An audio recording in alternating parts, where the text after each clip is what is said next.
un poquito esta cortina musical, que la hemos hecho, la hemos elegido justamente por esto, porque dice amar la trama más que el desenlace, amar el proceso, aceptar este tránsito en el cual nos regalamos el pensamiento entre todos. Y para regalarnos y para gozar de esta oportunidad, tenemos aquí con nosotros a Enrique del Percio. Para nosotros no solamente una alegría, realmente es una emoción. Enrique será compañero nuestro, profesor en el máster que ustedes saben que hemos recibido la aprobación y que estamos preparando para el año próximo, y que él asumirá, tendrá una de las materias. Y por eso para nosotros es una oportunidad también de dar a conocer dónde estamos y lo que estamos construyendo entre todos nosotros.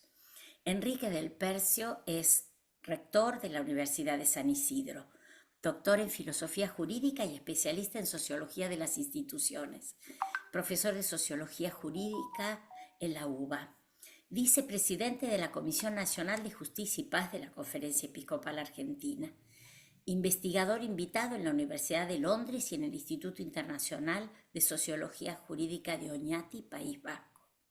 Autor de numerosos libros, me consta, y maravillosos, y artículos traducidos en varios idiomas, el último de los cuales, y del cual creo, Enrique, que nos vas a poder enriquecer en este encuentro, se llama Bailando en los Abismos, la vida en común en la era digital avanzada, del editorial Sicus y Poliedro, pero que Enrique generosamente lo ha puesto a disposición de todos nosotros.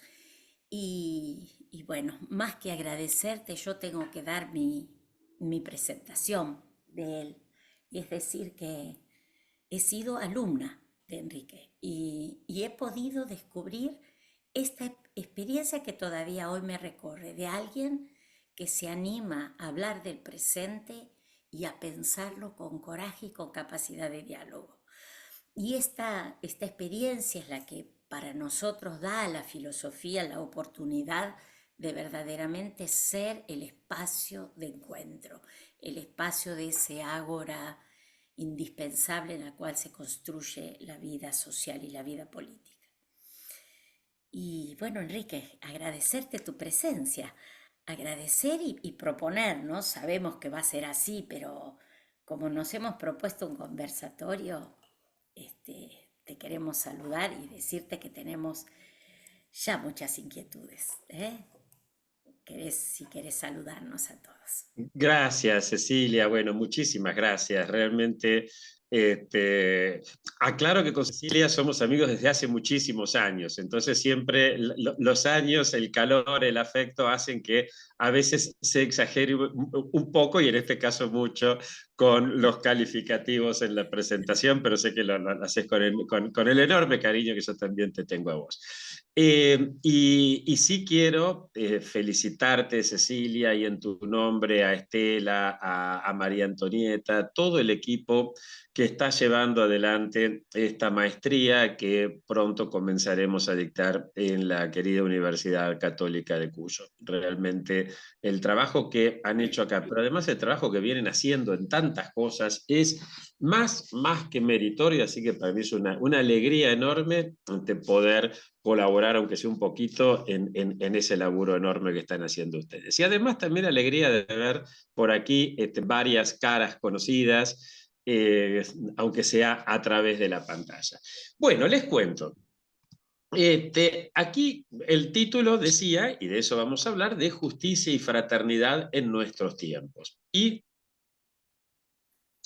nuestros tiempos que se hayan caracterizados básicamente por la crisis del mito fundacional de casi todas nuestras instituciones, del derecho, del Estado, que era el contrato social moderno. Mientras venía preparando estos últimos tiempos, en realidad desde que Cecilia me reembarcó en esto, volví a repasar este libro. este libro de el querido Juan Carlos Escanone, Teología de la Liberación y Doctrina Social de la Iglesia, fue escrito en 1987 y fue un desafío que asume Escanone después de tener largas conversaciones con el entonces cardenal Ratzinger, que estaba a cargo de la Congregación para la Doctrina de la Fe, y los comentarios y ¿cómo se llama? No me salen los dictámenes, las resoluciones que había sacado la doctrina de la fe con respecto a la teología de la liberación. Es muy interesante releerlo porque, recuerden, en 1987, Ratzinger había sacado lo que mal fue llamado la condena a la teología de la liberación, que nunca fue tal. Pero además eran los tiempos donde Juan Pablo II había ya publicado varias de sus encíclicas sociales más importantes. Habían pasado unos años desde que en el 79 Juan Pablo había estado en Puebla. Y yo no sé si ustedes han escuchado, pero hay como una especie de mito que habla de una suerte de discontinuidad de un Juan Pablo II que era una cosa, de un Ratzinger que era otra, de un Francisco que era otra. Por lo menos en ámbitos periodísticos esto suele ocurrir. Y de alguna manera, a veces sin querer, uno también compra esto, ¿no? Y claro, por supuesto que hay talantes muy distintos, hay formas de ver la cosa muy distintas, pero hay una continuidad tan interesante entre que uno lo puede ver justamente en un libro de 1987, ¿no? Una continuidad tan interesante, donde uno advierte que realmente hay un pensamiento, hay una propuesta social, económica, cultural de la Iglesia que se mantiene, y que se mantiene, ahí explica muy bien Escanone, ¿no? Que la principal fuente de la doctrina social es el Evangelio, y precisamente por eso es que vamos a encontrar una continuidad muy fuerte. De todos modos, no se preocupen que no voy a hablar aquí de lo que cuenta Escanón en este libro, porque este libro es algo así como el reglamento del partido de fútbol, y nosotros lo que vamos a ver es lo que está pasando en el partido. Es decir, lo que vamos a hacer es tomando muchos de los principios que plantea Escanone, que en definitiva, repito, no son sino principios que de algún modo están contenidos en el Evangelio, donde lo que en una época se llamó la doctrina social, hoy realmente cuesta hablar de doctrina, porque la doctrina sería la cosa que dicen los doctores, ¿no? Entonces habríamos algunos, los que hemos estudiado la doctrina, que seríamos doctores, que estaríamos explicándole a los ignorantes de qué se trata. Bueno, esto es una estupidez, ¿no? Pensarlo en esos términos. Esto es un conocimiento que justamente una de las características que señala permanentemente Scanone es que se construye escuchando. Se construye escuchando y escuchándonos. Pero escuchando, si bien escuchando a todos, a todos, a todos, escuchando particularmente a aquellos que no se pueden ver. ¿No? Es decir, cuando hay, a lo largo de la historia, cuando hay documentos, cuando hay monumentos, uno ve los documentos, lee los documentos, ve los monumentos, y muchas veces en esos casos se queda sin entender del todo qué es lo que pasó, ¿no? Por ejemplo, si uno se queda con los documentos y los instrumentos, puede llegar a pensar que el 12 de octubre de 1492 aconteció el descubrimiento de América, ¿no? Había un montón de indiecitos acá que decían, a ver cuándo nos descubren. Bueno, si en cambio lo pensamos desde aquellos que no dejaron documentos ni monumentos, entonces ahí la cosa es distinta. Pero aquellos que no dejaron documentos ni monumentos son los que tenemos no tanto que ver cuanto que escuchar.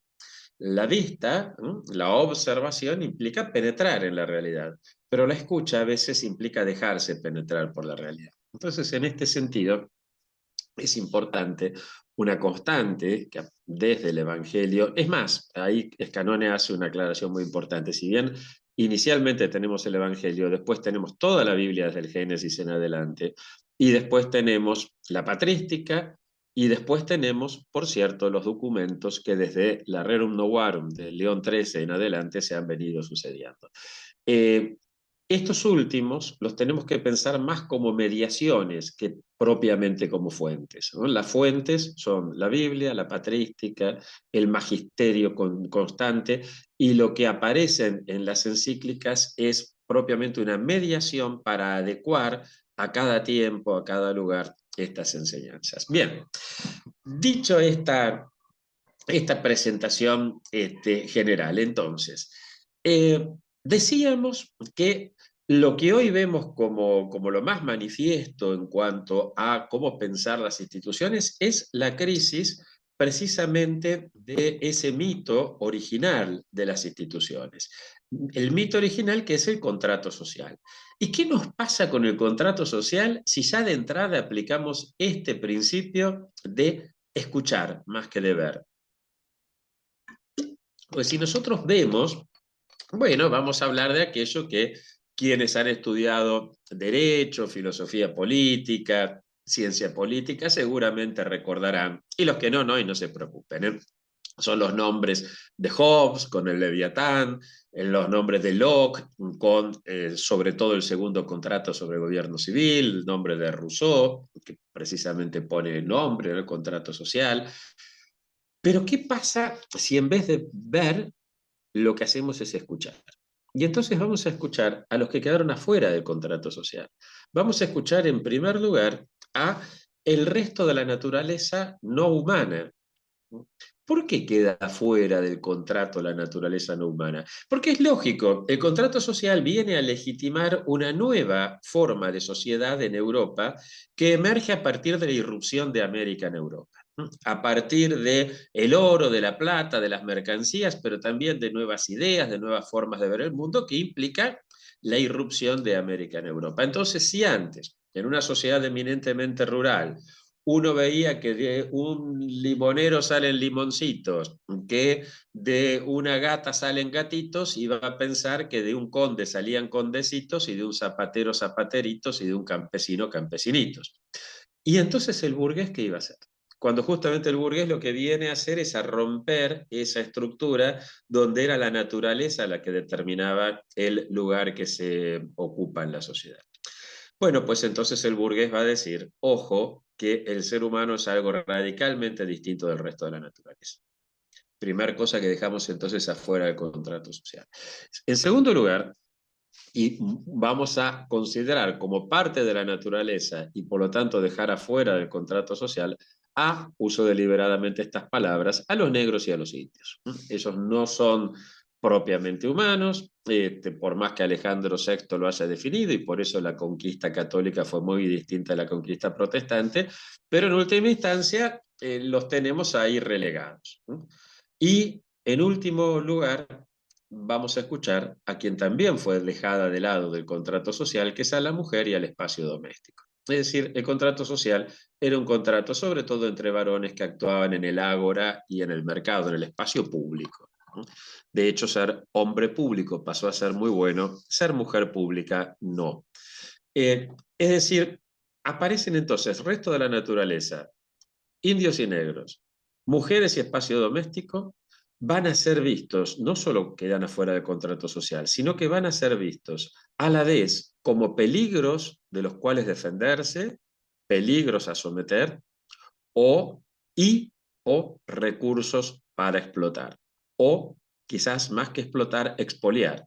Pues si usamos la palabra explotar para esto, ¿qué lugar nos va a quedar después para los trabajadores explotados? ¿No? El trabajador, mal que mal, va a recibir una remuneración. Estos tres no. Se los va a expoliar sin ningún tipo de devolverles nada. Se va entendiendo esta lógica, ¿no? Bueno, no vamos a desarrollar acá, aunque sería fascinante, pero no es este el lugar donde desarrollar lo que pasa en los siglos que median entre los inicios del contrato social y lo que está pasando hoy. Así que les propongo, saltamos a la torera todos estos siglos y venimos a hoy. Y hoy vemos que en primer lugar está haciendo agua el contrato social por adentro. Es decir, se va diluyendo el lazo social, que era lo que precisamente permitía mantener vivo el mito de ese contrato o el mito de ese pacto social. ¿Y por qué hace agua? Bueno, Hay muchos factores, ¿eh? Yo me voy a referir al impacto de las nuevas tecnologías, sobre todo las informáticas y comunicacionales.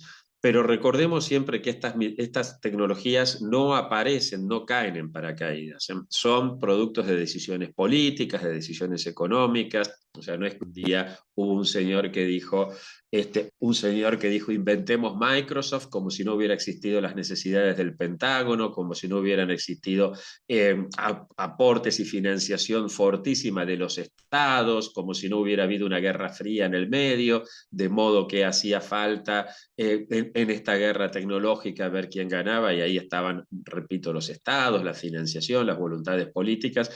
Todo eso está, pero por mor de la brevedad, y porque lo que nos interesa es ir directo a las consecuencias, no vamos a analizar las causas, todo eso está. Pero vamos a las consecuencias. Irrumpen en los años 70 del siglo pasado, si queremos, en torno a la guerra de Vietnam, o después de la guerra, sí, más o menos en torno a la guerra de Vietnam. Pongo Vietnam porque fue la última guerra masiva y vamos a ver después la importancia de esto. La época de la crisis del petróleo, la época donde Nixon desengancha el dólar con respecto al patrón oro, son una cantidad de consecuencias que yo normalmente en clase uso el año 1973 para marcar el cambio, ¿no? Un año en donde Habermas escribe un libro que se llama Problemas de legitimación del capitalismo tardío. Es decir, él se da cuenta de que ya el capitalismo cambia. A partir de ahí, que estamos frente a algo distinto. Algo distinto que tiempo después va a ser llamado posmodernidad, etc.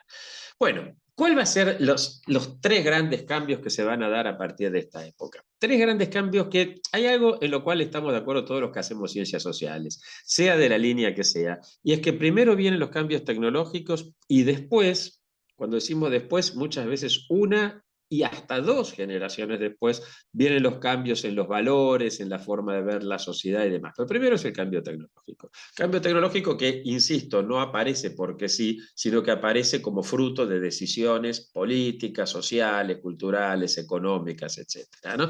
Bien, triple impacto. Primero, en el ámbito laboral, la gente deja de trabajar todo el tiempo en el mismo trabajo.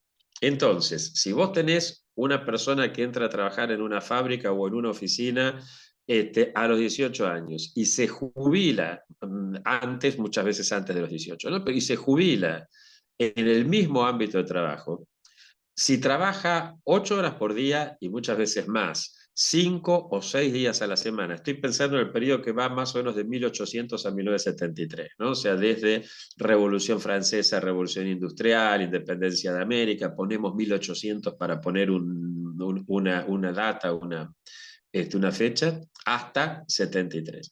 En todo ese periodo, la gente obviamente conocía mucho a sus compañeros de trabajo, conocía incluso a quienes viajaban con él en el mismo medio de transporte, que era... lo mismo pasaba en el barrio. La gente vivía toda la vida en el mismo barrio. Aunque se mudara alguna vez, mis abuelos de que vinieron de Galicia, pero una vez que se instalaron, se instalaron. ¿Se entiende? No estaban yendo y viniendo permanentemente. Mis abuelos conocían a sus vecinos conocían a mis abuelos. Bueno, esto cambia. El chico que trabaja para Rappi o para Uber como modelo de nuevas formas laborales, ¿no? Ese pibe no conoce a sus compañeros de trabajo, no los tiene prácticamente, o se ve un ratito por día cuando intercambia las cosas para quién lleva esto, quién lleva lo otro. El de Uber lo mismo. No conocen a su empleador, la relación que tiene con sus clientes es una relación muy circunstancial, no es la del almacenero antes. Y lo mismo pasa en el barrio. Uno no conoce a sus vecinos, no conoce. Estoy hablando, acá quiero hacer una aclaración, estoy hablando sobre todo de lo que acontece en los estratos medios y altos urbanos, que si bien pueden no ser la mayoría de la población, son los que imponen las pautas culturales. Acá les hago un paréntesis, antes de lo que viene ahora, que es el cambio en el espacio doméstico. Yo había perdido el contacto diario con chicos y chicas de 17 años, 17, 18. Una de las ventajas que tiene ser rector es que entonces en las carreras que vamos agregando en la universidad, me puse como profe en primer año para retomar ese contacto. En 3 carreras estoy, en psicología, en marketing y en trabajo social. O sea, carreras muy distintas, pero aparecen ciertas constantes. Por ejemplo, un pibe que trabaja para Rappi y me dice, yo no estoy dispuesto a resignar mi libertad por un aguinaldo. O sea, me hizo repensar montones de cosas esa frase nomás, ¿no? Volvemos al tema de la importancia de la escucha en esto. Bueno, decíamos entonces, primer cambio en el ámbito laboral, segundo en el ámbito residencial. En los dos lo que pasa es que se disuelve ese lazo social fuerte que había antes. Pero ¿qué pasa en el ámbito doméstico? Y aquí me voy a detener un poquito más porque esto es decisivo. En el ámbito doméstico, nosotros antes, entre 1800 y 1973, necesitábamos familias muy numerosas. ¿Por qué? Porque hacía falta mucha gente para morir en la guerra y hacía falta mucha gente para trabajar en la industria. Por lo tanto, ser mujer era sinónimo de ser madre. Pero había una dificultad con la que se enfrentaba el sistema. ¿Cómo hacemos para convencer a alguien para ir a morir en guerras que no tenían ningún sentido? ¿Alguien podría explicar, y más que podría explicar, se podría explicar a sí mismo realmente cuáles fueron las causas por las cuales en la Primera Guerra Mundial millones de personas morían de la forma terrible que se morían en las trincheras? O peor aún, no se morían y volvían heridos con trastornos mentales irreparables después de haber estado días viendo el cadáver de tu amigo que se pudría al lado tuyo sin poder hacer nada para eso en la trinchera. ¿Cuál es realmente la causa de eso? Es decir, ¿cómo hacemos para convencer a la gente de que vaya a morir por causas que son dificilísimas de entender si es que algún día alguien puede entenderlas? ¿Cómo hacemos para hacer que una persona vaya a trabajar en las condiciones terriblemente degradantes que implicaba la industria hasta que aparecieron ciertas normas laborales y demás, ¿no? Es muy interesante ver el disciplinamiento, porque, bueno, Groucho Marx lo dijo con esa frase genial, ¿no? Yo conozco gente que es capaz de hacer cualquier cosa con tal de tener dinero, hasta de trabajar. O sea, realmente el trabajar por dinero es algo aberrante. Nunca había pasado en la historia de la humanidad que alguien trabajara sistemáticamente por un salario, ¿no? Eh, y entonces, ¿cómo hacemos para que trabaje alguien por un salario en condiciones absolutamente infrahumanas? Bueno, no voy aquí a detenerme con algunas de las primeras medidas, pero sí como católicos sabemos que fue muy reprimidas las iglesias cristianas en general cuando llevaban comida a los pobres que no trabajaban, porque lo ideal era no solo que murieran de hambre, sino que los otros escuchen los gritos terribles y los aullidos de dolor de quienes morían de hambre para que así aprendan que hay que trabajar, ¿no? En condiciones, por supuesto, absolutamente indignas y que eran bastante peores que la esclavitud, incluso en algunos casos. Bueno, frente a esto, aún así no daba resultado esto. Entonces, ¿cómo hacemos, repito, para convencer a alguien de que vaya a morir a la guerra o de que vaya a trabajar en condiciones, es más, que crea que es bueno ir a trabajar en esas condiciones, que hasta que es moralmente bueno eso? Bueno, pues para eso necesitamos meter un sargento o un capataz adentro de la casa. ¿Cómo metemos ese sargento, ese capataz? Lo metemos en la figura del padre.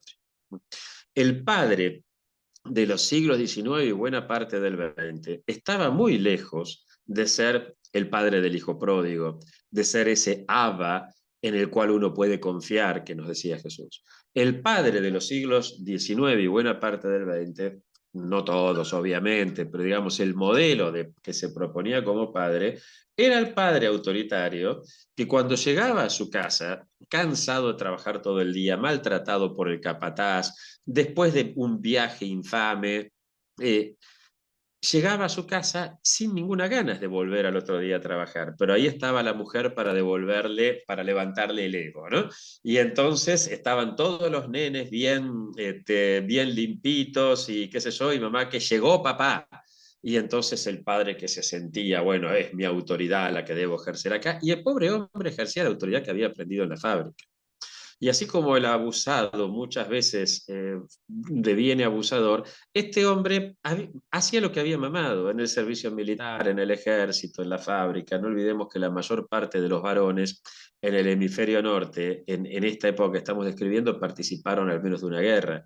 Y en el resto de América, aunque no se han participado de guerra, fueron al servicio militar. Entonces, el tipo se transformaba en un sargento o en un capataz. Bien, cuando este chico salía de casa, salía buscando un padre que le dijera lo que tenía que hacer. Y lo buscaba y lo reclamaba en una maestra autoritaria, en un cura autoritario. O sea, no es que el cura antes era autoritario porque a la iglesia se le había ocurrido generar curas autoritarios. El cura era autoritario primero porque él también se formó en esa familia, en ese contexto, pero además porque era lo que los fieles reclamaban. Los fieles no tenían autonomía de decisión moral, necesitaban que alguien le dijera lo que había que hacer porque era lo que habían mamado desde chiquitos. Bien, esto nos ponía entonces frente a un modelo donde se introyectaban en el chico 4 valores fundamentales que eran los necesarios para el ejército y para la industria. Obediencia a la autoridad por el solo hecho de que es la autoridad. Si a vos desde chiquitito tu papá te dice, tenés que hacer tal cosa, y si no la haces, te vas a la cama sin cenar, sabés que perdés el cariño de tu padre, de tu madre, que tus hermanos te van a mirar, desde chiquitito te acostumbras a que a la autoridad hay que obedecerla sin chistar, aunque la autoridad te diga hay que matar a los judíos sacándole la piel, etcétera, etcétera. Es decir, aparece una. En segundo lugar, espíritu de sacrificio. Ya no estoy diciendo de esfuerzo, estoy diciendo el sacrificio. ¿Por qué? Porque necesitas que el tipo vaya a morir a la trinchera o a la fábrica sin cuestionarse nada. En tercer lugar, organización. La familia numerosa requiere lo mismo que se va a requerir en el ejército o en la industria, ¿no? El pibe que tiene a su cargo ir a comprar el pan, la piba que tiene a su cargo cambiar la ropa, el que tiene, cada uno de los 10, 12, 15 hijos tiene a su cargo algo, es decir, organización. Y por último, solidaridad. De tal modo que cuando vos estás en la batalla seas capaz de arrojarte sobre una mina para que los otros, tus compañeros, puedan avanzar por solidaridad con el resto. Bueno, lo que es fascinante, no lo vamos a desarrollar acá, es cómo estos 4 principios que son establecidos justamente para mantener el sistema van a ser apropiados por los movimientos populares, por movimientos sociales, por el sindicalismo, van a ser apropiados para justamente formar estructuras que puedan darle más dignidad a la persona. Aunque hoy nos parezca mentira, porque hoy el anarquismo que conocemos es el que no quiere ningún tipo de reglas, el anarquismo del león en la selva, pero en esa época hasta los anarquistas eran organizados, solidarios, había una cierta jerarquía dentro. ¿Por qué? Porque más allá de la ideología se introyectaban estos valores que conformaban un tipo de subjetividad. Bien, esto cambia radicalmente a partir del advenimiento de las nuevas tecnologías. ¿Por qué? Bueno, pues porque primero ya no necesitamos tanta gente que vaya a morir a la guerra. Estaba, no sé, ahora no tengo datos de hoy, pero sí de hace muy poquito tiempo. El 6 de junio, me acuerdo de la fecha, pues el día de mi cumpleaños, el 6 de junio de este año, vi una nota en un diario que decía que se cumplían 80 años del desembarco de Normandía, que fue el 6 de junio del 44. Y la nota decía eh, que en una semana, durante el desembarco de Normandía y la semana posterior, murió más gente, más militares, no más uniformados, de todos los que han muerto en la guerra de Ucrania desde el inicio hasta junio de este año. ¿Se entiende, no? En una sola batalla, en la Segunda Guerra Mundial, murió más gente que toda la que lleva muerta a la guerra de Ucrania. Es decir, no necesitamos, los drones reemplazan a los soldados. Los programas de computación reemplazan a los trabajadores industriales. Yo hace poquito antes de la pandemia fui a dar un curso de doctorado en Saltillo, México, que es la ciudad que produce más autos de América Latina. Yo miraba Saltillo antes de ir por la web y no veía muchas fábricas ni chimeneas, decía, me mostrarán la parte más linda, pero me imaginaba que iba a encontrar una especie de lo que era Avellaneda cuando yo era chico.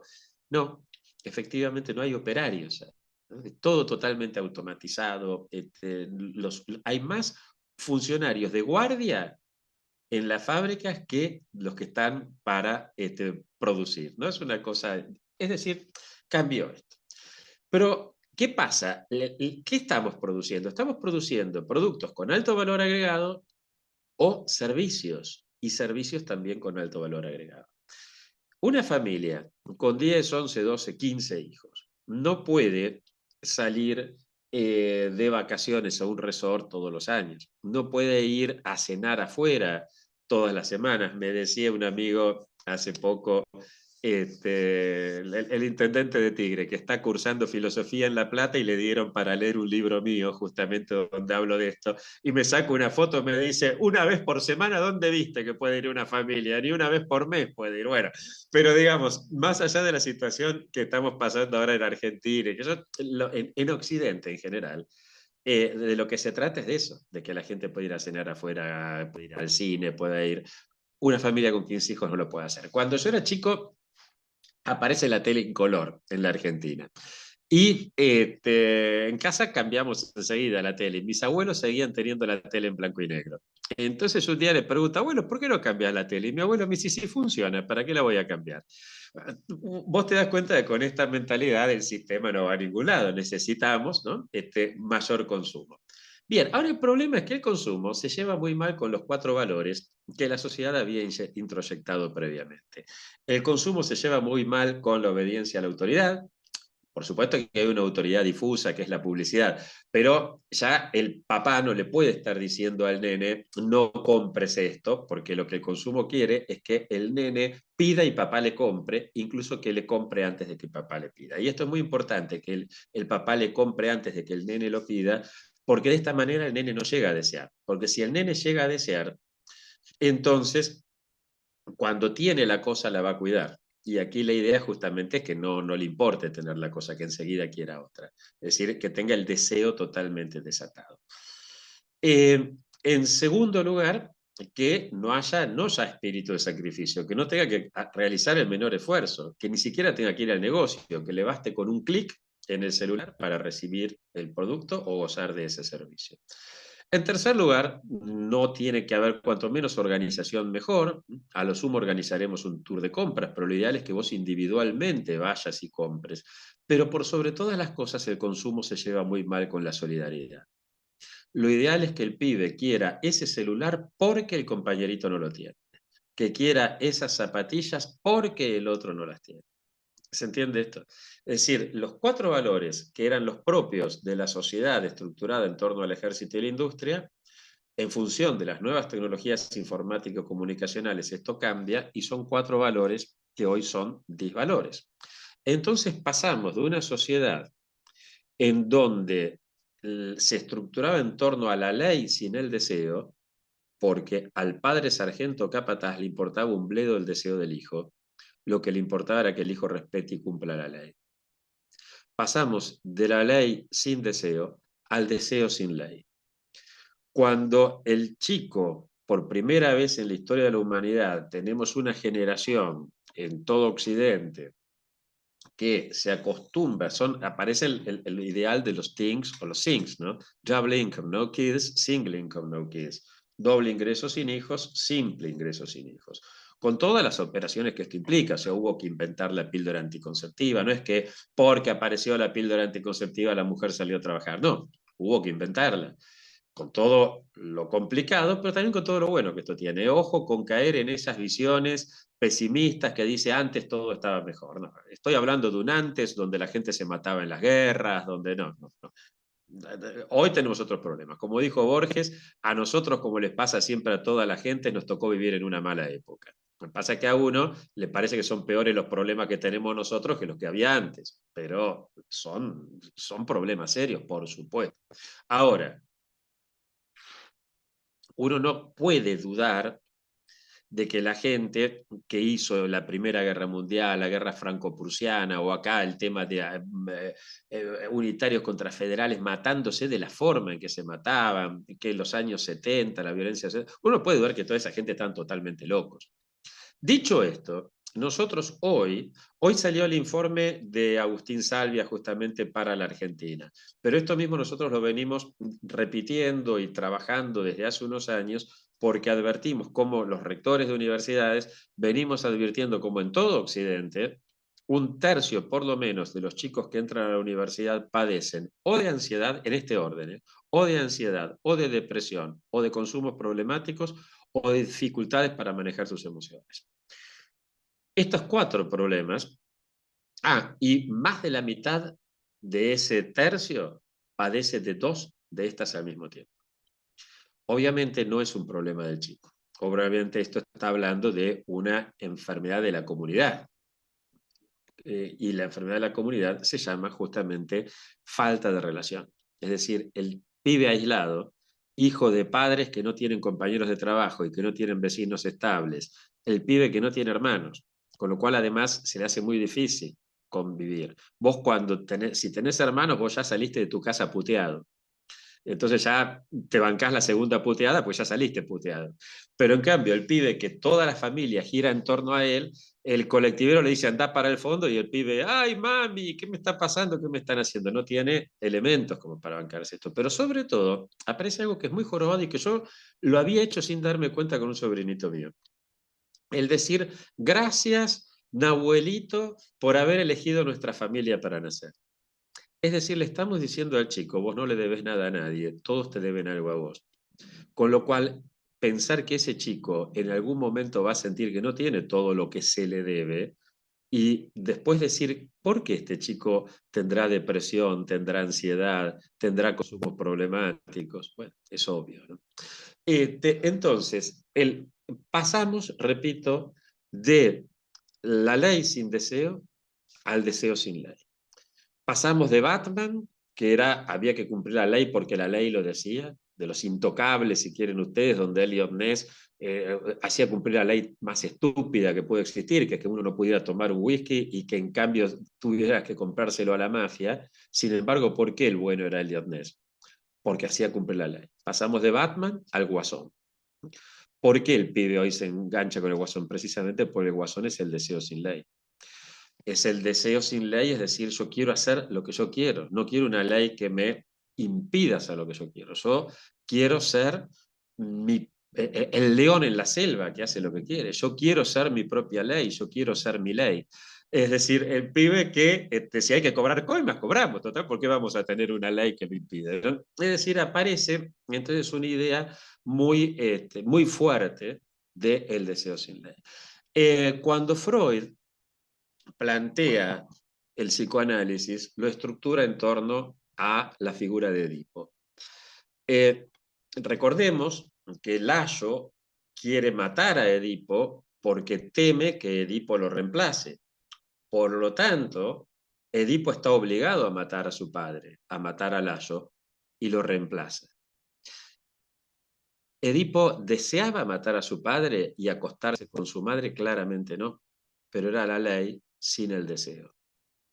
Acá hago un paréntesis porque Hinkelhammer va a decir que el problema de Freud es que era un judío vergonzante, que daba vergüenza ser judío, y por eso no había descubierto la enorme riqueza psicoanalítica que tiene el otro mito, el de Abraham.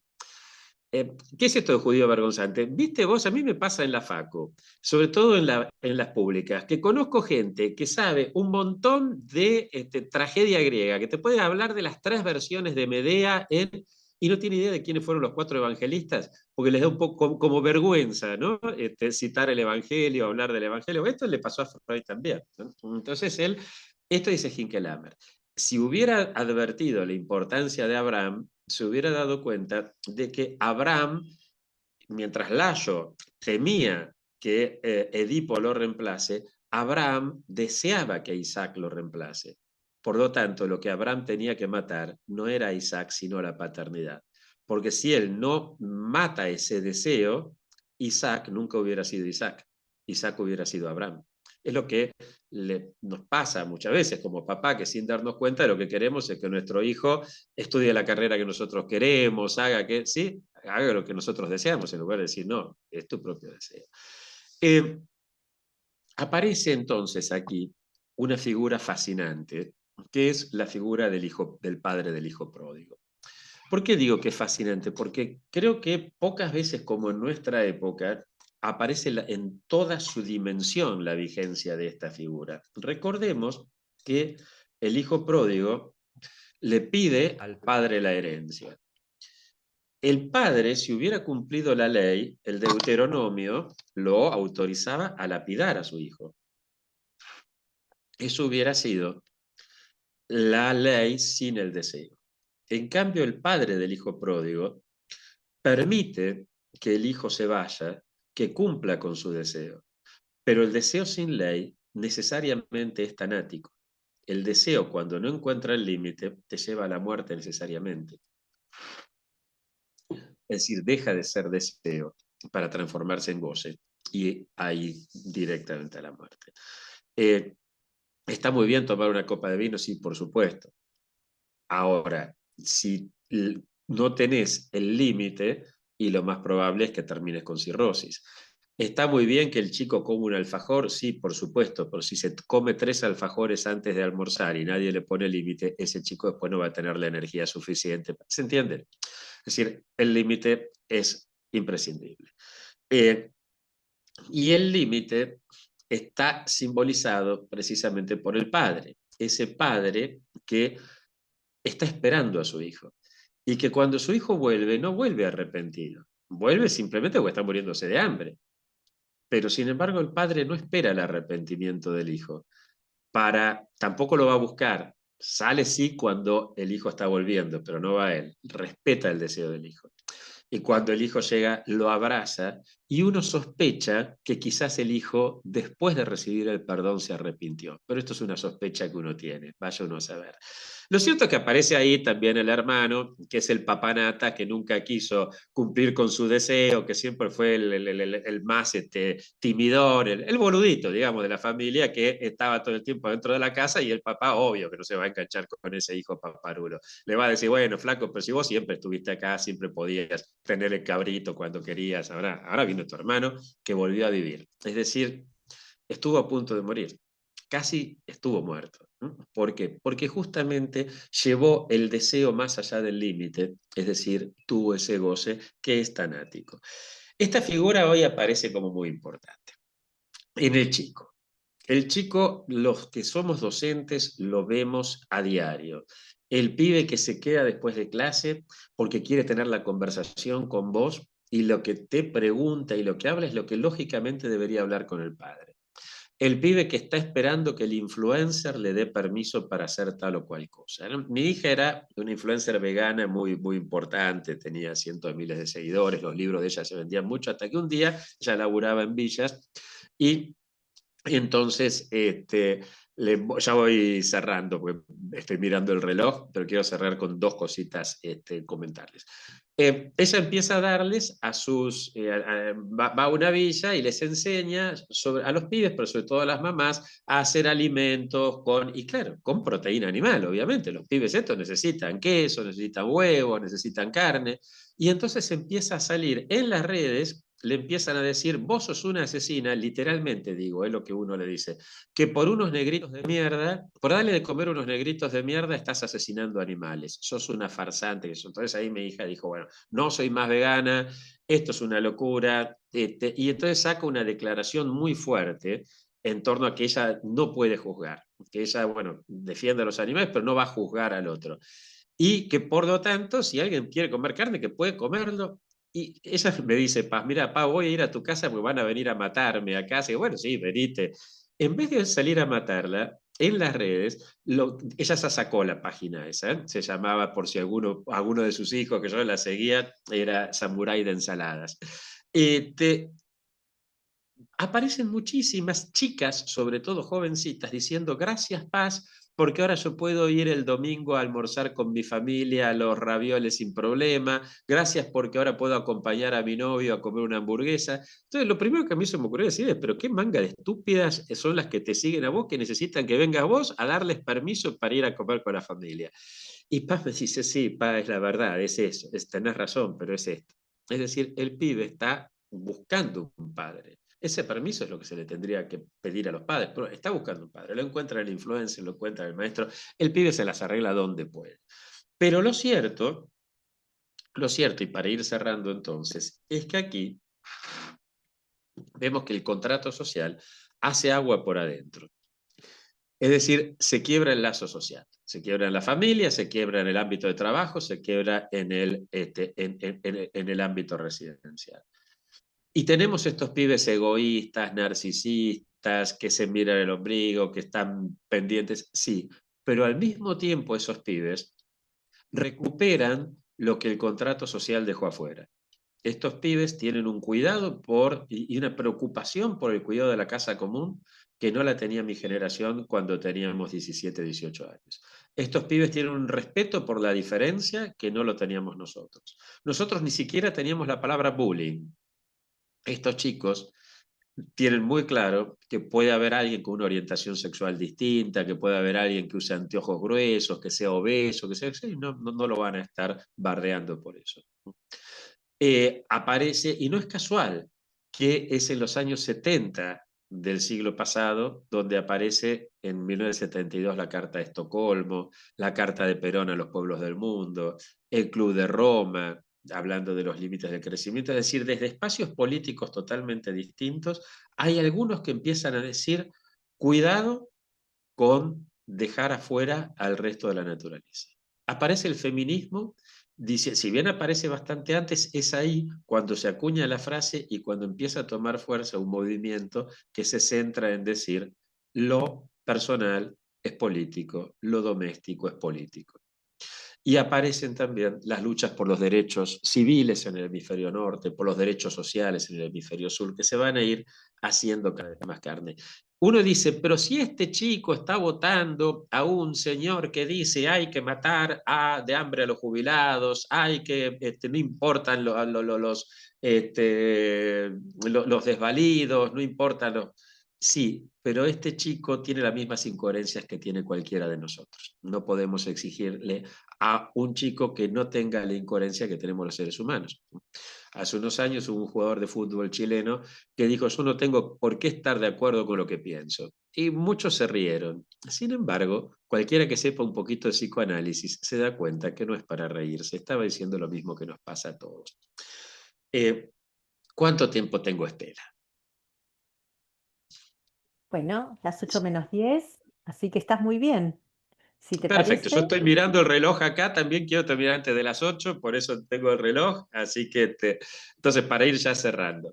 bien. Pero yo la respeto a Cecilia, entonces si Cecilia dice cuánto tiempo falta, yo también pregunto, no sea cosa de que la jefa es la jefa. Bueno, entonces, ahora sí, para cerrar.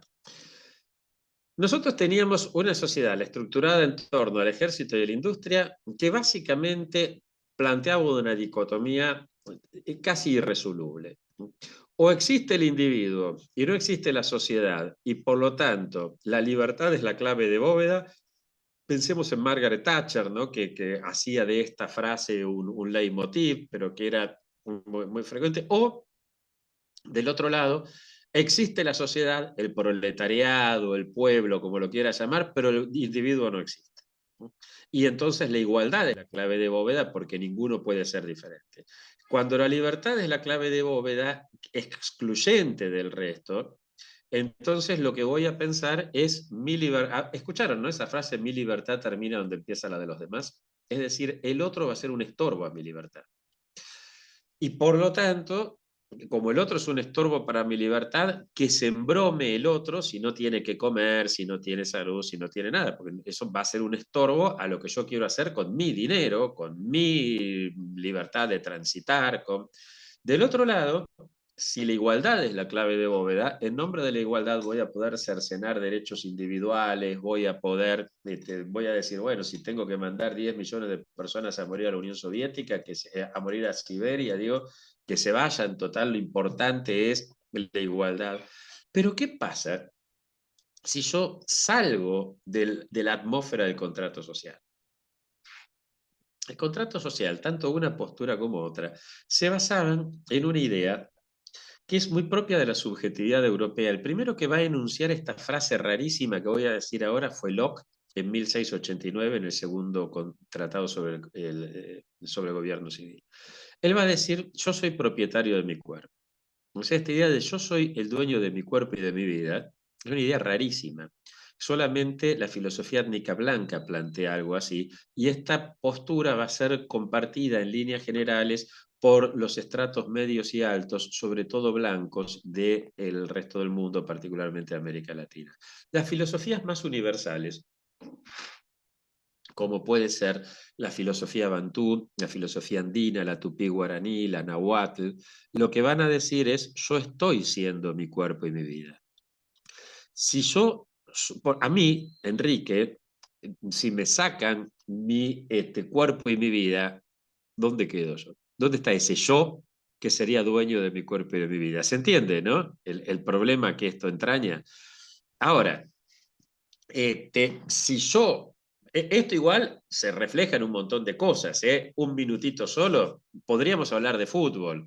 Ya que hablamos de fútbol, así recordamos que Francia salió segundo de paso, ¿no? Pero si pensamos lo que a veces suelen aparecer de vuelta en YouTube y demás, la final del Mundial de 1970 y la final del Mundial de 1974. Años interesantes porque los equipos de fútbol en esa época estaban nutridos por jugadores que no solo habían nacido, sino que jugaban en su país, con lo cual había una identidad futbolística muy marcada, no como Francia que contrata esclavitos para salir segundo, ¿no?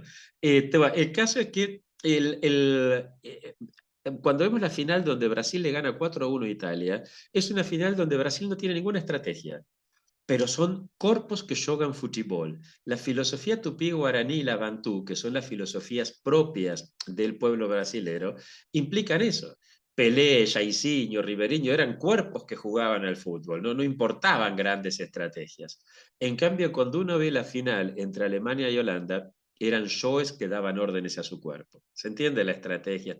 Cuando uno ve la danza popular en toda nuestra América, yo estoy pensando ahora sobre todo en Brasil, pero en toda nuestra América, uno ve que se juntan parejas y danzan de una forma increíble. Y uno diría, bueno, el ballet de Río de Janeiro, el ballet de Recife, el ballet de Panamá debe ser superior al Bolshoi, y no. ¿Por qué? Porque son cuerpos que danzan. El ballet implica un yo que da órdenes a su cuerpo. ¿Se entiende la diferencia?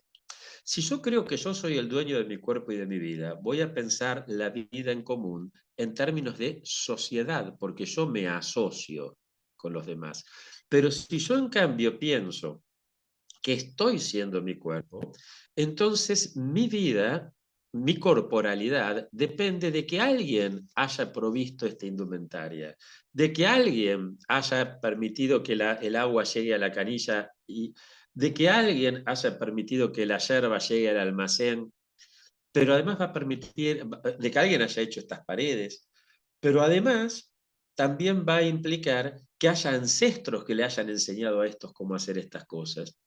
Y además va a implicar que haya una madre tierra, una Pachamama, que me provee del lino, del algodón, de la yerba, del agua, del barro, de la madera.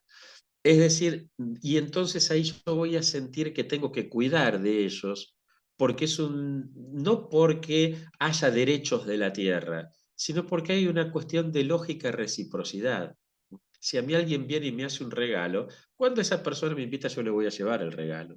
Porque además sé que de esa manera me van a invitar, o inconscientemente, ¿no? No es que lo piense, pero es que si no rompo reglas y después no me voy a invitar, me quedo afuera de todo, inconscientemente me doy cuenta de eso. Bien, ese hacer algo por otro, en latín arcaico se llamaba munus, viene de mano, ¿no? Si yo hago, Julio hace algo por Lucía, Lucía va a intentar remunerarlo a Julio. Si yo tengo el cuidado adentro mío, cuando me doy la vacuna, tengo la inmunus, estoy inmunizado. Pero si yo hago algo por mí, por los demás, por el resto de la casa común, porque yo, los demás, el resto de la casa común hacen también algo por mí, estamos hablando de comunus, de comunitas, de comunidad. Pero ¿de qué comunidad hablamos? Y acá sí les prometo, son y 58, en 2 minutos cierro. ¿De qué comunidad hablamos? ¿De la comunidad premoderna, excluyente, de una comunidad orgánica? Donde así repito, ¿no? ¿Se acuerdan? De los limoneros salen limoncitos, entonces de los zapateros salen zapateritos y la comunidad se mantiene siempre igual. ¿O voy a pensar una comunidad que viene después del contrato social y que por lo tanto no es una comunidad orgánica, sino que es una comunidad que se organiza, que es algo muy distinto?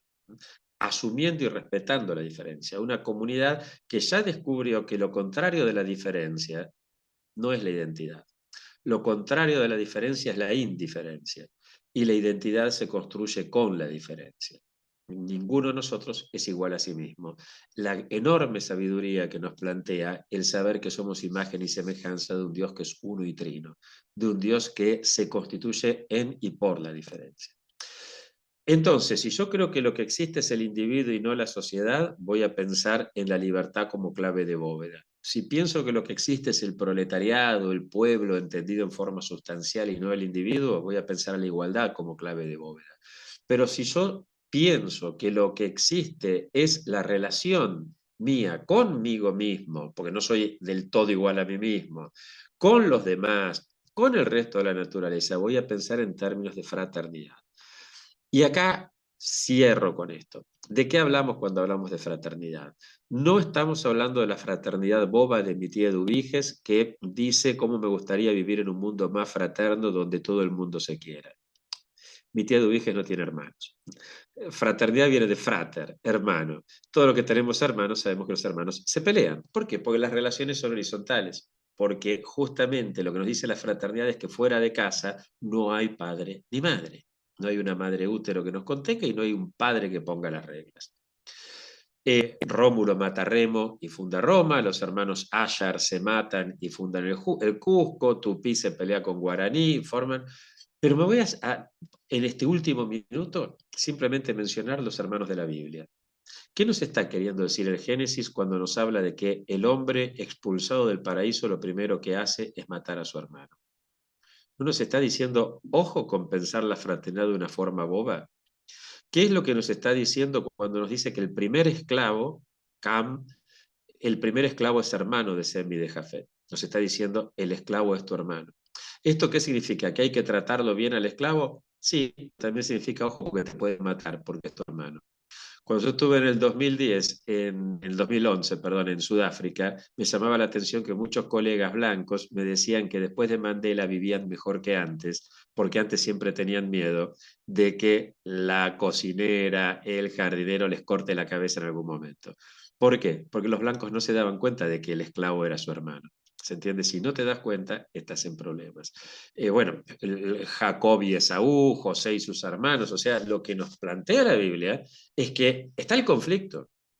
Ahora, lo que también nos dice es, ojo, no podemos, bueno, no quiero desarrollar acá todos estos casos de fraternidad, pero en todos los casos advertimos que termina resolviéndose la cuestión con una toma de conciencia de que no podemos matar al hermano.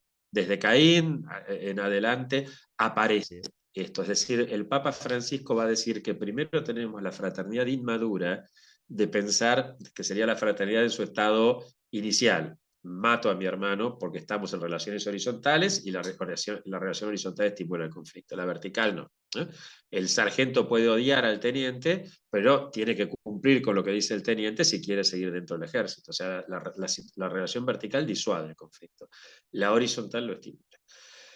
Ahora, cuando la fraternidad madura, lo que nos hace dar cuenta es que nosotros nos matamos por un objeto cuando no tenemos un objetivo. En cambio, cuando tenemos un objetivo, ahí entonces la cosa cambia. Y cierro entonces con esto. Cuando Escanone repetía que un pueblo, no voy aquí a desarrollar de qué hablamos cuando hablamos de pueblo, la diferencia con el pueblo del populismo, diferencia entre pueblo y comunidad, si quieren después hablamos. Pero cuando estamos hablando de un pueblo, estamos hablando de 4 relaciones, porque hablamos de que somos en relación. Primero, la relación con el otro. Segundo, la relación hacia. Pero la relación con y la relación hacia se parecen mucho, si las dejamos solitas, a la relación del Volk de Hitler, del popolo de Mussolini. Es decir, aparece una idea de un líder que dice vamos para allá y todos vamos para allá. En cambio, lo que constituye el pueblo es que además de la relación con y la relación hacia, tenemos la relación entre y la relación cara a cara. Por supuesto, son relaciones peligrosas, porque son las que estimulan el conflicto. Pero lo que nos dice la fraternidad es, cuidado, que el conflicto está siempre presente, entonces debemos evitar 2 errores. El primer error, creer que la relación social es una relación de lucha de clases donde una tiene que matar al otro o relación de amigo-enemigo, porque no hay sociedad que pueda sostenerse, ni siquiera puede un almacenero tener su almacén si estamos todo el tiempo peleando. Pero hay otra cosa que es mucho más peligrosa. que es pensar que la sociedad es armónica. Porque si yo creo que la sociedad es intrínsecamente armónica y hay conflicto, bastará con eliminar al productor del conflicto para que la sociedad recupere su armonía. Acá vemos con los mapuches, con los sindicalistas, con las feministas. En Alemania, de hace un poco menos de un siglo, hubieran dicho acabemos con el judío. Y entonces recuperamos el equilibrio perdido. Bueno, pues no, la fraternidad lo que nos dice es, porque siempre va a haber conflicto, es que tenemos que ver cómo hacemos para tramitar el conflicto, para superar la antinomia egoísmo-altruismo y saber que un egoísmo inteligente es al mismo tiempo un altruismo, porque nadie se salva solo, porque nadie se realiza si no es en una comunidad que se realiza. Bueno, muchísimas gracias y quedo ahora sí, se me fueron 3 minutitos más de lo que tenía pensado, pero quedo atento y a disposición de cada uno y cada uno de ustedes. Bueno, gracias, Enrique, muchas gracias. Y también estando aquí en la casa en la que estamos, vale la pena saber que nos están acompañando algunas autoridades de la Universidad Católica de Cuyo, ¿no? Y mientras vamos pensando las preguntas, quiero sí saludar al presbítero Ángel Hernández, que es el vicerrector de formación, también al doctor Leonardo Videla, que en medio de sus actividades se fue sumando. Él es el decano de la Facultad de Filosofía y Humanidades, a la secretaria académica, que es la doctora Marisol Raviti, y también nos acompaña Birna Binader, que es la directora de posgrado. Así que en medio de esta casa, ¿no?, que nos recibe, sí podemos ahora hacer nuestras preguntas, iniciar el diálogo, el intercambio, frente a todo lo que, Enrique, nos dejaste dado vuelta, quiero decirte. Así Sí, que bueno, mándenle por favor un abrazo enorme a la rectora. Pues es que en general los rectores de las universidades católicas todos tenemos bastante buena onda entre nosotros, pero somos un grupito más amigo, ¿no? Estas cosas que se dan humanamente, donde uno pega más onda que con uno que con otro, y dentro del grupito de más amigos está la querida rectora de la Universidad Católica de Cuyo, así que por favor mándenle un abrazo grande de mi parte. bueno, muchas gracias. Será dado. Cecilia, nos está saludando Leonardo. Sí, sí, perdón, interrumpí. Enrique, muchas gracias por tu exposición muy buena y serán dados los saludos. También te enviaba saludos Iván Garguich. Ah, mira vos. Gracias, Le, retribuíselos, por le- favor. le comenté que ibas a estar ahora iniciando este ciclo de conversatorios y se puso muy contento. Creo Gracias, que me dijo algo Leonardo, de qué una lindo. comida que le debes. No sé. Sí, es cierto, es cierto. Y no, y además, no solo eso, sino que varias otras aprendizajes que he tenido le debo mucho más que una comida, querido Iván. Así que sí, sí, sí. Además, también cumple el 6 de junio igual que yo, entre otras cosas. Bueno, si les parece, podemos iniciar este momento de intercambio, de diálogo. Cecilia, levantaste la mano. Y Levanté los la demás mano también los invitamos, por, sí, a hacerlo. por muchos motivos, pero sobre todo para invitarlos a todos a hacerlo, ¿eh? Porque verdaderamente, así como decía Estela, nos dejaste a todos con tantas inquietudes y me fui anotando muchísimas palabras. Qué maravilla esa frase que decís en tu libro: el futuro ya no es lo que era, citando al maestro Abuya, ¿no es cierto? Qué conciencia importante para todo lo que tenemos que hacer. Y no hace mucho tiempo hemos estado juntos en un café justamente donde te pedía pensar juntos esto, ¿no es cierto? ¿En qué tiempo vivimos? Y esta, por lo menos tener la conciencia entre todos, nos va a ayudar. Yo quisiera ofrecerte una palabra. Y te agradezco muchísimo este concepto de fraternidad, que sé que en vos hay un trabajo muy profundo de investigación sobre esto. Acá, la palabra que más me interesaría que nos ayudaras, o que quizás puede ayudarnos a todos, es la palabra fundamentalismo. Posiblemente todos los que estamos aquí estamos dentro de una visión cristiana, católica, pero también corremos el riesgo en estos tiempos de quedar atrapados en la defensa o en la incertidumbre que generan estos tiempos de abismo, como vos mismo decís en el libro, ¿no es cierto? Esta palabra me parece importante y la asocio, me parece, asociarla al concepto de fascismo.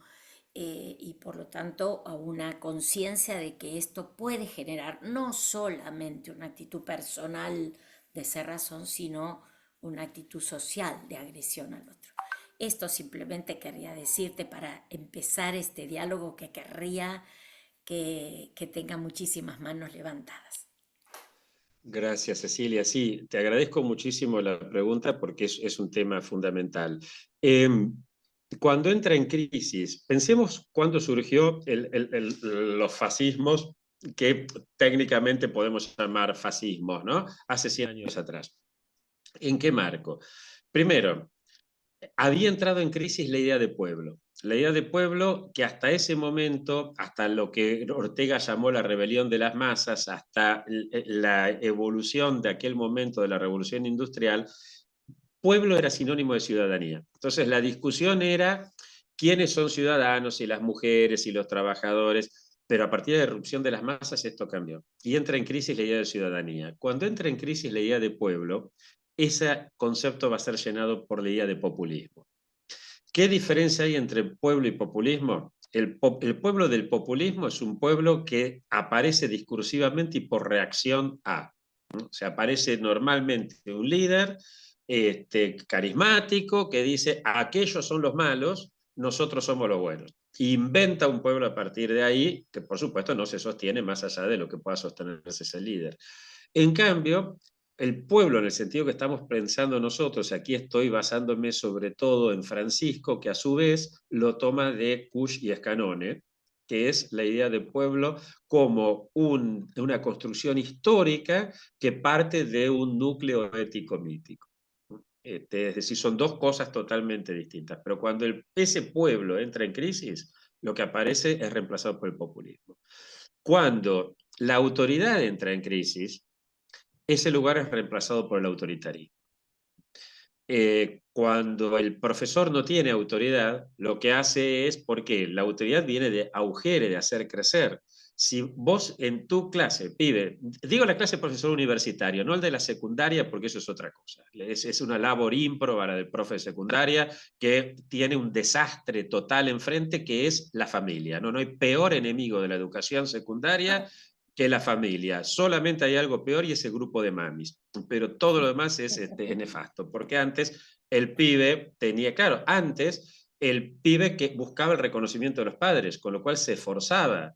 Hoy, en cambio, los padres buscan el reconocimiento del hijo, con lo cual son los aliados del hijo en contra del profesor, en contra de la escuela, en contra de todo eso.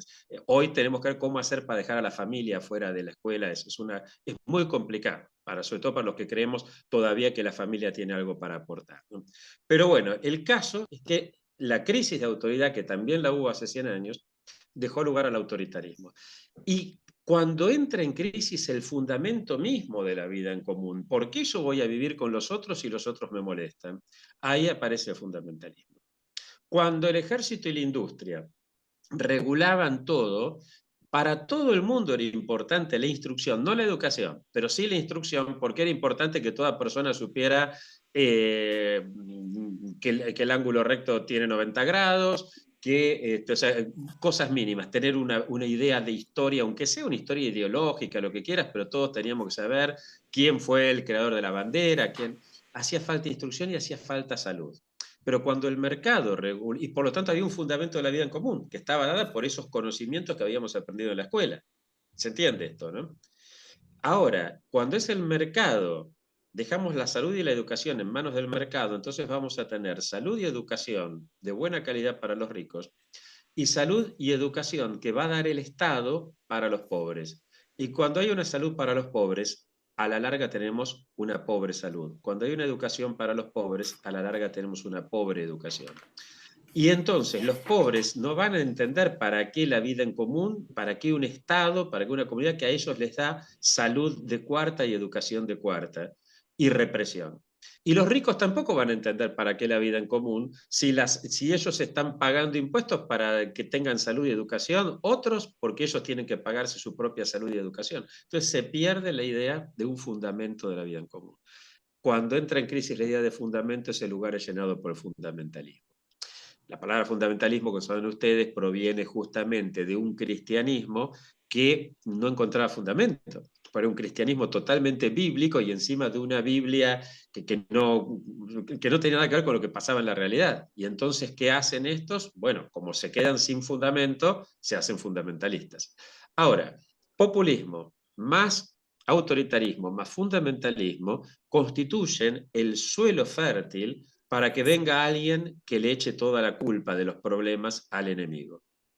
Y ahí entonces surge el fascismo. Cuando nosotros teníamos el pueblo entraba en crisis por la irrupción de las masas, tuvimos fascismo de masas. Cuando en cambio el pueblo entra en crisis por el individualismo, lo que hablábamos, ¿no?, de la crisis en el ámbito de residencia, laboral, etcétera, lo que vamos a tener es un peligro de un fascismo individualista. No estoy diciendo que el gobierno argentino sea fascista, no, pero sí que tenemos ese riesgo. Y acá te cuento algo sobre la fraternidad.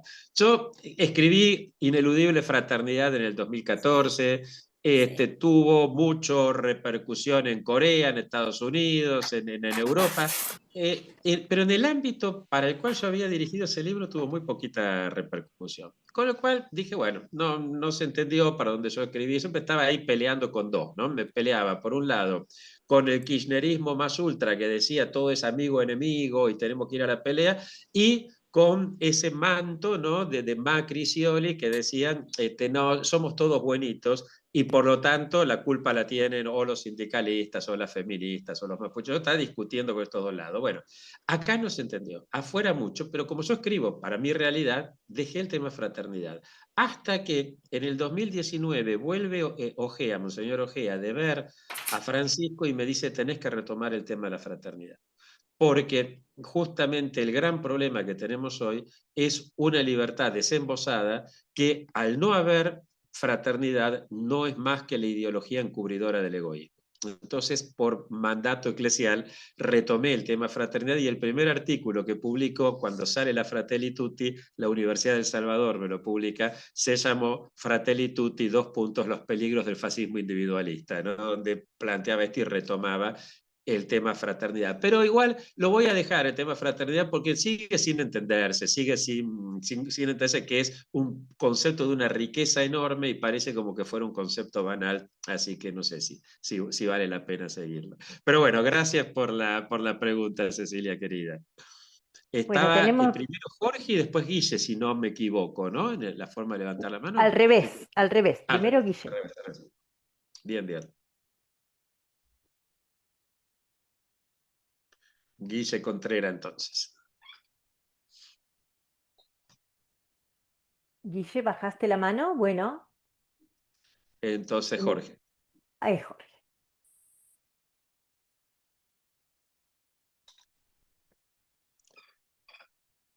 Tu micrófono, Jorge, si podés. ¿Qué tal? Sí, una Eh, preguntita. Primero, gracias. Muchas gracias. Muy claro todo. No, no, no. ¿Sigo? Sí, sí, se escucha bien, ¿eh? Bien. Eh, Muchas gracias por la exposición. Es muy interesante. A mí me llena de muchas preguntas. Digamos, profundiza preguntas que tengo y por el cual también de alguna forma creo que llegué a este lugar. Eh, eh, quisiera un poco entender la relación que hay entre fraternidad y el, no sé si es así, y el cómo volver a retomar un poco, voy un poco para atrás. Siento de alguna forma que, digamos, como pueblo, como sociedad, hemos perdido un poco las riendas, por lo menos de lo que yo entendí hasta ahora. Estoy en una etapa, digamos, en la cual no entiendo mucho lo que está sucediendo y todo es como muy nuevo y todo en lo que creía ya no existe de la forma en que yo siempre lo pensé y lo viví. El tema es ahora entonces es ¿Y cómo seguir adelante entonces? Porque, por ejemplo, la militancia política ha sido también como deformada, tiene otras formas que hoy yo ya no entiendo. La participación política más o menos igual, está como cooptada por otro tipo de intereses o formas que yo no comprendo. Y yo vengo más del ámbito de lo social, digamos, entonces allí hay como una realidad que no sé ahora cómo interactuar con esto. Entonces vos ahora venís y metés en el medio una cuña que es el de la fraternidad desde un lugar que la verdad me llama mucho la atención. Y quisiera saber entonces en el dónde pararme, que es una pregunta que en algún momento también le hacía yo a Cecilia, ¿cómo pararme? ¿Desde qué lugar para poder actuar en mis ámbitos, digamos, ¿no?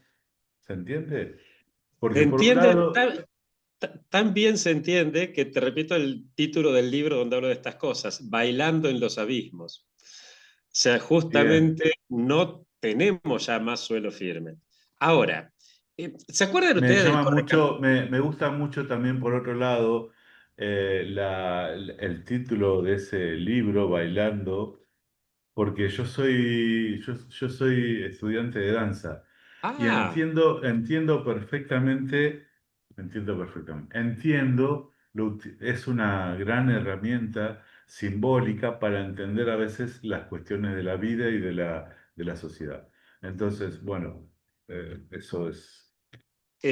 sí, vos sabés que, ¿se acuerdan del correcaminos? ¿Se acuerdan de que el correcaminos, del coyote y el correcaminos? Bueno, el coyote normalmente, cuando lo perseguía el correcaminos, había un momento en donde el tipo seguía corriendo por arriba del precipicio y mientras no se daba cuenta, seguía corriendo. Hasta que se daba cuenta y hacía y salía la nubecita, ¿no? En realidad, las sociedades siempre hacemos lo mismo, Jorge. Siempre estamos corriendo sobre el precipicio, solo que mientras que no miramos para abajo no nos damos cuenta. Pero nunca hay un fundamento firme, nunca hay un suelo firme, porque el suelo lo vamos construyendo justamente entre todos teniendo un objetivo. Entonces, cuando desaparece ese fundamento que tiene que ver con un objetivo común, con la idea de pensar en la posibilidad de una vida mejor para nosotros, para nuestros hijos, a partir del esfuerzo, del trabajo, etcétera, cuando eso desaparece, empezamos a sentirnos que estamos bailando en los abismos. Y a partir de ahí, de lo que se trata es de saber que no vamos a construir un suelo firme, que no hay, que ese suelo firme que nos daban las ideologías, que nos daba antes una religión indubitable, bueno, hoy tenemos que volver a leer el Evangelio y recordar que el Hijo del Hombre no tiene dónde reclinar su cabeza.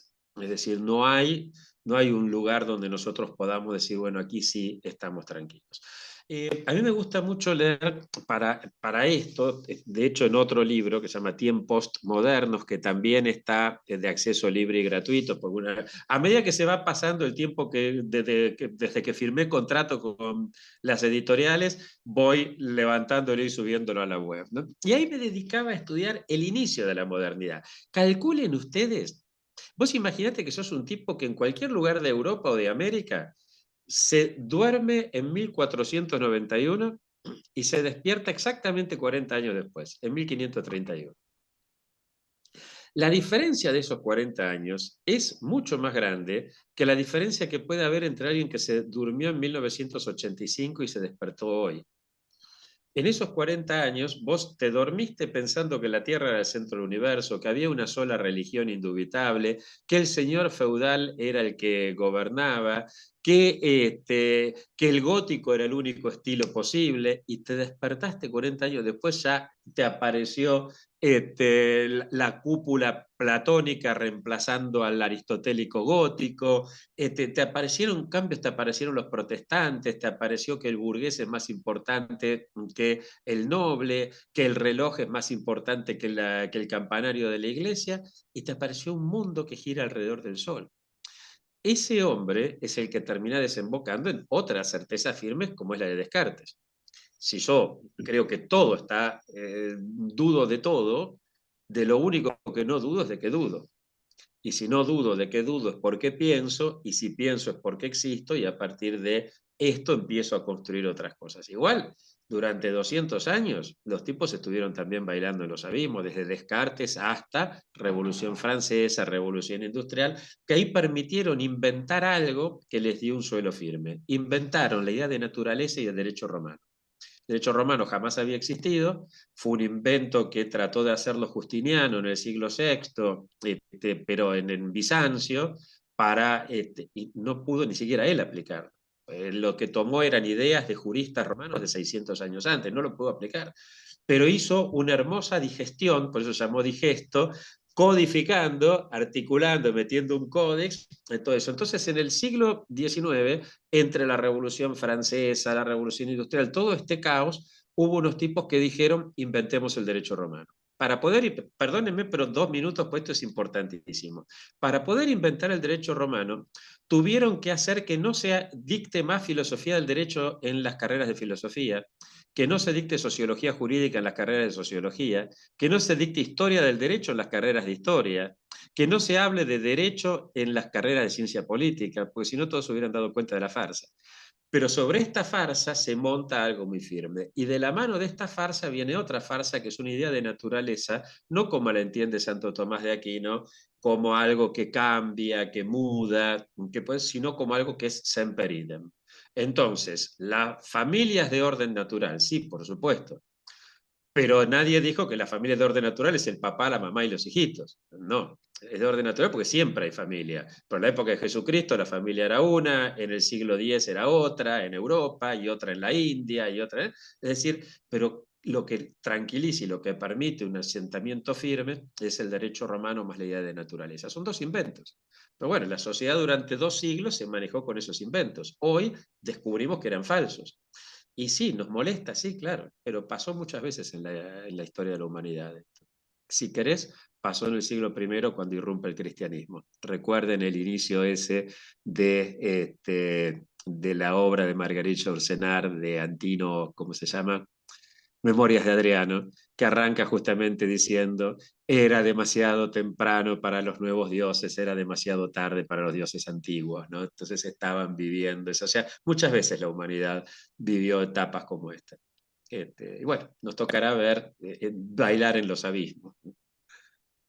Bueno, Y encontrar el gustito a eso, encontrar el gustito a bailar en los abismos, a saber que ya no hay, que nunca hubo suelo firme, solo que antes no nos dábamos cuenta y estábamos como el coyote de Correcaminos, corriendo sobre un abismo que no descubríamos. Nos queda baile para rato, Marisol, tal cual. Yo siempre me creí como que eh,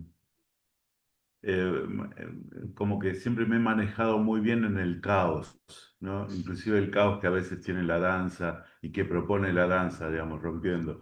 Pero resulta que no. Ahora me doy cuenta que, digamos, también sufro este caos por ser contemporáneo en esta situación que no termino de entender. Y bueno, eh, por eso estoy acá.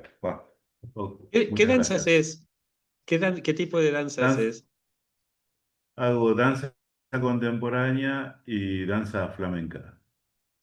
Ah, qué lindo. Bueno, con contemporánea te acostumbras al caos, claro. Sí, sí, sí, sí. Claro, bueno, Guillermo muchas estaba gracias. levantando.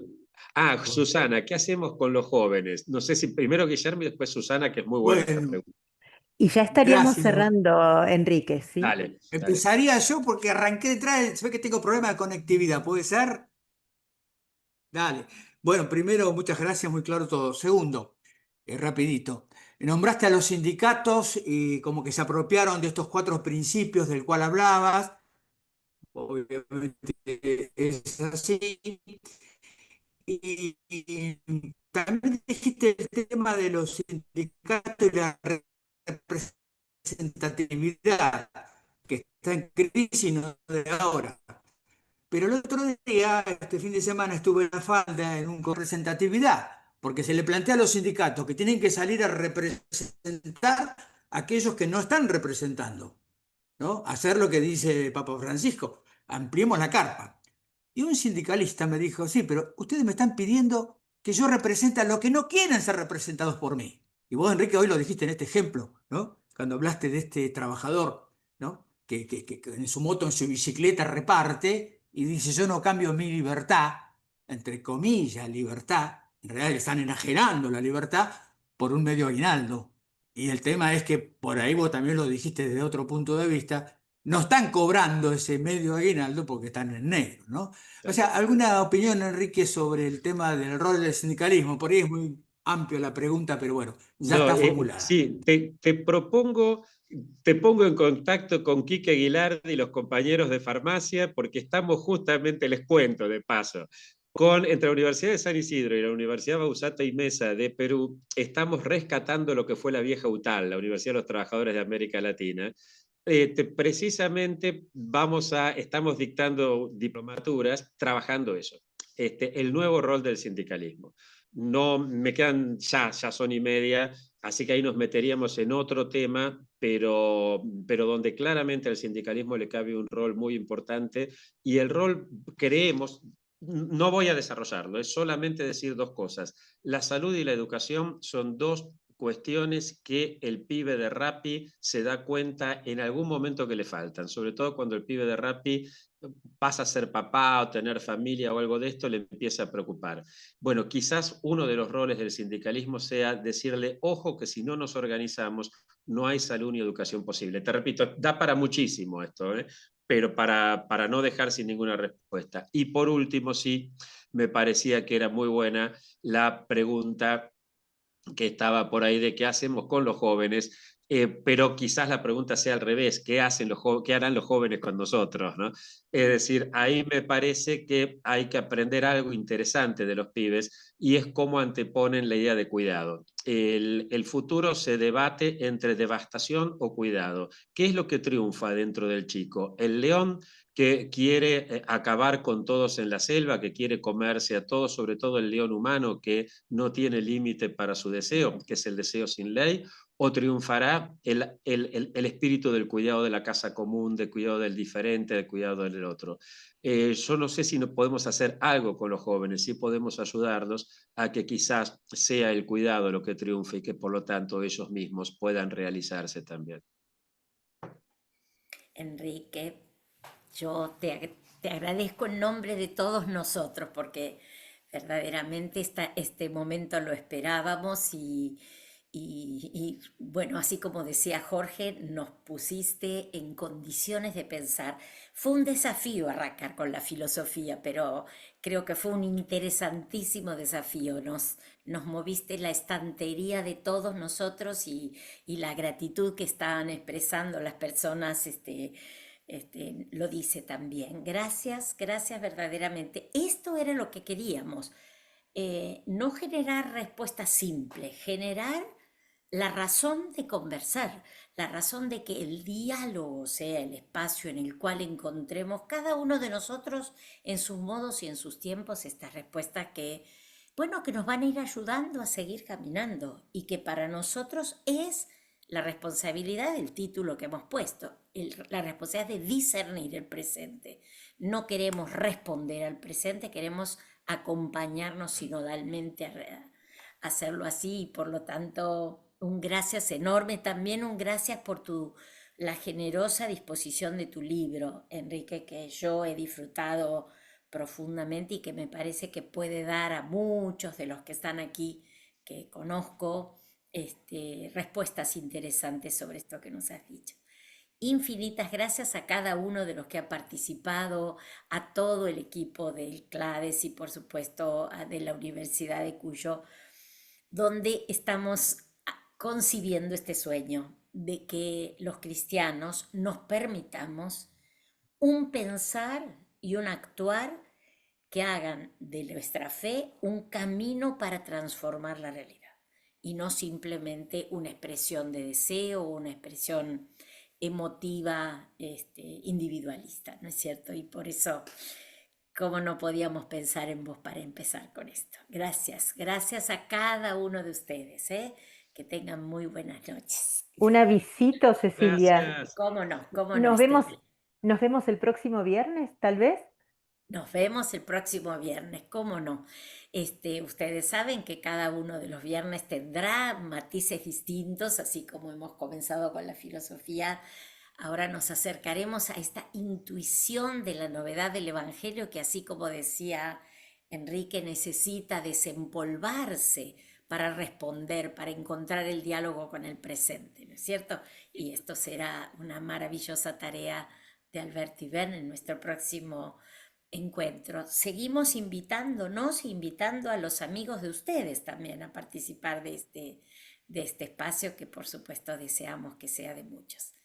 Gracias a cada uno por esta maravillosa noche. Gracias, Enrique. Gracias otra vez. Muchas gracias a todos.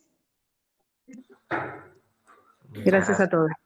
al equipo de Claves. Muchas gracias. Gracias al equipo de Claves por invitarme, a Paulina, a María Antonieta y a Patricia. Hermoso, hermoso lo de hoy. Chao, gracias. Chao, Hasta chao. luego. Hasta luego. Hacemos como cuando nos ponemos de acuerdo con los amigos. Contamos hasta 3 y cortamos, porque como estamos tan emocionados, nadie quiere cortar, y es así. Yo querría quedarme ahora a tomar ese mate que tomaba Enrique, ahora quiero un mate yo. Entonces contamos 1, 2 y 3 y cortamos. Gracias.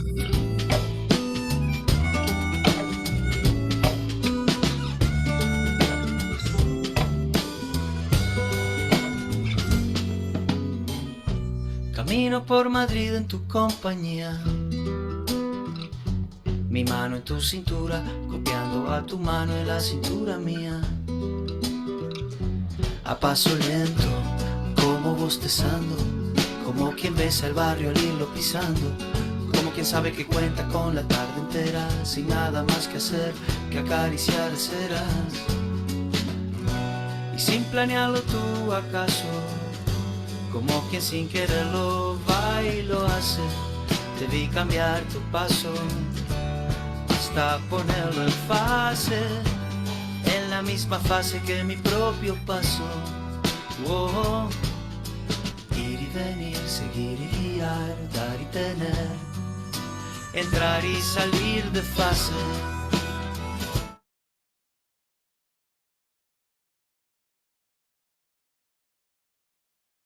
¿Estás ahí, Silvita? ¿Estás durmiendo? Listo, Emi.